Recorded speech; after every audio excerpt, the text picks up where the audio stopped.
Nafundisha somo kununua kibali, procuring favor. Bwana Yesu asifiwe. Kununua kibali.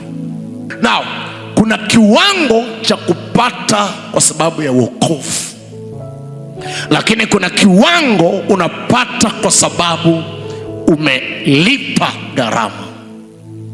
Na andiko langu nanga ni kitabu cha Mithali sura 11 mstari wa 27. Anasema, yeye atafutaye mema kwa bidii utafuta kibali, bali yeye atafutaye mabaya yatampata. Ukisoma tafsiri ya Kiingereza anasema, he that seeketh diligently good, he that diligently seeketh good procureth favor. Yeye anayetafuta mema kwa bidii anajinunulia kibali. Neno procure ni sawa sana na neno purchase, ni sawa tu na neno buying. Na procuring ni neno ambalo linaonyesha kulipa gharama. Bwana Yesu asifiwe. Na katika ufalme wa Mungu, Mungu anatutaka inapofika swala la kibali, kuna vitu tuvijue kuvifanya, kuna mambo tuyajue kuyafanya. Mkono wa Mungu ulikuwa juu ya Esther, lakini Esther kwenda kwa mfalme bila kuoga. Maandiko yanasema alitengeneza, alifundwa, alipakwa mbarahamu, alipakwa vitu, alitengenezwa kwa miezi kadhaa. Hapo maandiko yanatuambia akapata kibali kwanza kwa Agagi, then akapata kibali kwa mfalme wa Ahasuero. Mkono wa Mungu ulikuwa juu yake, lakini alipiga mswaki. Mkono wa Mungu ulikuwa juu yake, lakini akajipulizia maperfume. Mkono wa Mungu ulikuwa juu yake Bwana Yesu asifiwe, lakini bado akaenda kufanya jambo. Bwana Yesu asifiwe. Akaenda kufanya kitu. Favor inanunulika. Kibali cha Mungu ni kinanunulika. Kuna vitu ambavyo unapaswa kuvijua na kuvifanya. Na Mungu amenipaka mafuta asubuhi ya leo ili nikuonyeshe sarafu za kununulia hicho kibali. Nikuonyeshe vitu unapaswa kufanya ili uweze kununua hicho kibali. Watu wengi wanafikiri mafanikio ya maisha ni matokeo ya bahati nasibu, yaani kwamba tunavyokaa kanisani, siku moja tu nitafanikiwa, siku moja tu nitafanikiwa, mimi siku moja tu ya kwangu inafika. Jamani, inafika my friend. Unaweza kafika ukawa mzee afa hakuna kitu kilichotokea. Mafanikio kwenye maisha ni matokeo ya kibali, na hichi kibali ni matokeo ya namna unavyotenda, ni matokeo ya vitu unavyovifanya. Nimekuambia hivi, Esther, mkono wa Mungu ulikuwa juu yake, lakini pamoja mkono wa Mungu ulikuwa juu yake, alienda kujitengeneza. Bwana Yesu asifiwe. Mkono wa Mungu unapaswa kupatia akili ya kujua cha kufanya. Mkono wa Mungu unakufanya wewe mjinga sio mkono wa Mungu, ni mkono wa kipepo. Ni mkono wa kishetani ndio unakufanya wewe kama zombie hivi, kama zombie.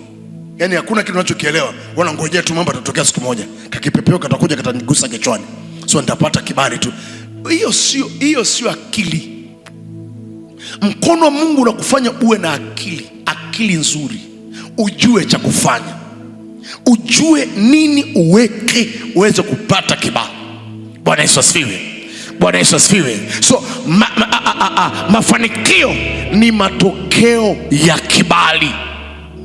Biblia inaonyesha wazi kwamba kuna kitu kikubwa zaidi ya akili, kuna kitu kikubwa zaidi ya elimu uliyoipata, kuna kikubwa kuzidi nguvu ulizo nazo, kuna kitu kikubwa kuliko kasi ulio nayo kinachoitwa bahati.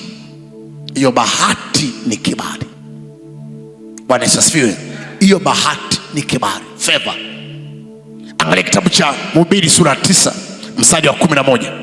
Mhubiri sura 9 mstari wa 11 asema mbio, asema nami nikarudi na kuona chini ya jua ya kwamba si wenye mbio washindao katika michezo, wala si walio hodari washindao vitani, wala si wenye hekima wapatao chakula, wala si watu wa ufahamu wapatao mali, wala wenye ustadi wapatao upendeleo, lakini wakati na bahati wapata watu wote.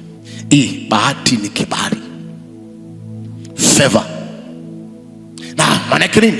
Maana ni kwamba watu wenye mbio waliokosa kibali hawafiki popote pale. Watu hodari waliokosa kibali wataishia wamechoka. Watu wenye akili, ndio maana unamwona mtu ana akili lakini akikosa kibali afiki popote pale. My friend, ukiwa na kibali, kimo chako sio tatizo. Ukiwa na kibali, rangi yako sio tatizo. Ukiwa na kibali, elimu yako sio tatizo. Elimu yako sio tatizo. My friend, ukikosa kibali, vyeti vyako havina maana. Msikie ninachozungumza. Ukikosa kibali, elimu yako haina maana. Kinachokufanya utofautishe na watu wengine ni kibali ulicho nacho. Bwana Yesu asifiwe. Anasema mbio si za wenye mbio, wala vita si za wenye nguvu, bali wakati na bahati wapata watu wote. Hii inaonyesha nini? Hii inaonyesha kuwa kuna nguvu ya ziada inayosababisha watu wafanikiwe. Hii nguvu inaitwa nguvu ya kibali. Yaani kibali hiki kikiwa juu ya mtu mwenye akili, kitakachofanikisha hata sio akili, ni kibali alichonacho. Kibali alichonacho. So sina tatizo na elimu, napenda elimu. Lakini mbali na elimu, omba kibali. Sina tatizo la ujuzi, napenda watu wenye ujuzi. Lakini mbali na ujuzi, tafuta kibali. Ukipata kibali, my friend, chochote unachokifanya kinaweza kukufanikisha. Whatsoever you do. Maandiko yanasema chochote akifanyacho kitafanikiwa. Kitafanikiwa. Kwa nini? Kuna kibali juu yake. Mtu mwenye kibali atauza maji, atafanikiwa. Mtu mwenye kibali atauza mkaa, atafanikiwa. Yusufu alifanikiwa kama house boy. So kumbe kuwa house girl, kuwa house boy sio tatizo. Wewe beba kibali. Ukibeba kibali utafanikiwa. Unaweza kufanikiwa zaidi hata ya boss. Hauja kuona kama boss anamwomba house girl hela? Yes. My friend, tatizo lako sio elimu. Tatizo lako umekosa kibali. Na ukiendelea na kukosa kibali, utaongeza pepa, utaongeza mavieti, alafu utaenda popote. Kinachokufanya uende popote ni kibali juu ya maisha yako. Ukibeba kibali, my friend, lazima uende. Ninakuombea kuanzia leo kibali kikakupatia mema katika jina la Yesu Kristo.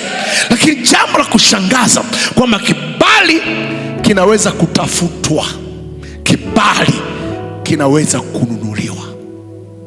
Kibali kinaweza kutafutwa. Asema good understanding procures favor.